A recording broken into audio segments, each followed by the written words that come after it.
puppets or when there's a change and one is no longer in the performance? Do you have plans? Should something happen to you, what are the plans for your puppet? Museum, family, what happens? There are plans afoot. We have not identified the source yet. One is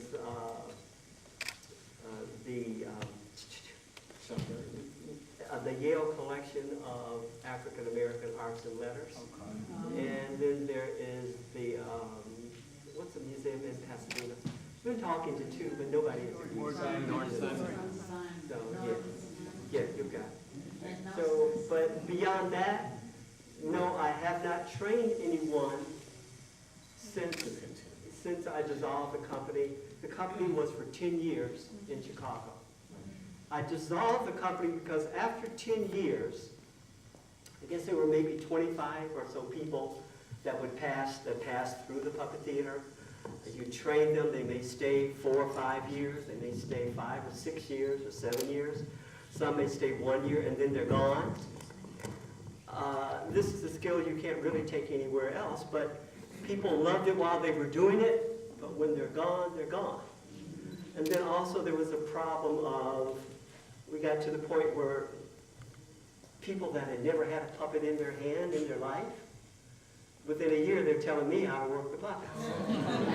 Well, I made the puppets. All right, and all that, and then of course the problem of one has to pay a staff also.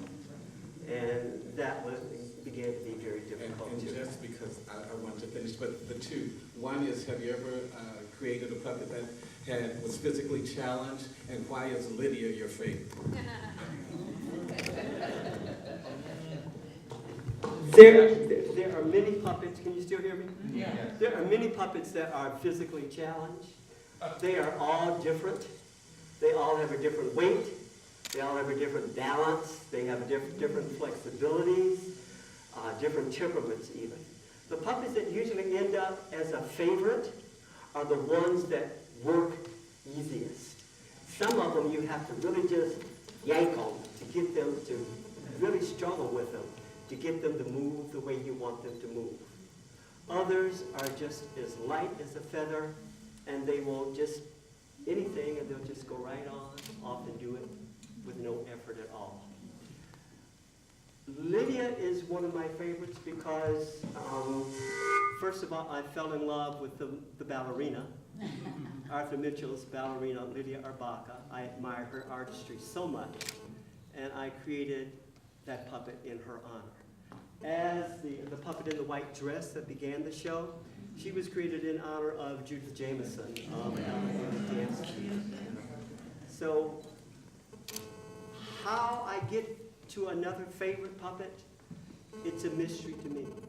How some just sort of, all of a sudden they become a big star in the puppet theater. I don't know how it happens, but it happens often. And equally, if you get to be a star, there's a danger you can fall from your stardom also. That happens quite often too. They may be a star for 4 or 5 years and then somebody else steps in the spotlight.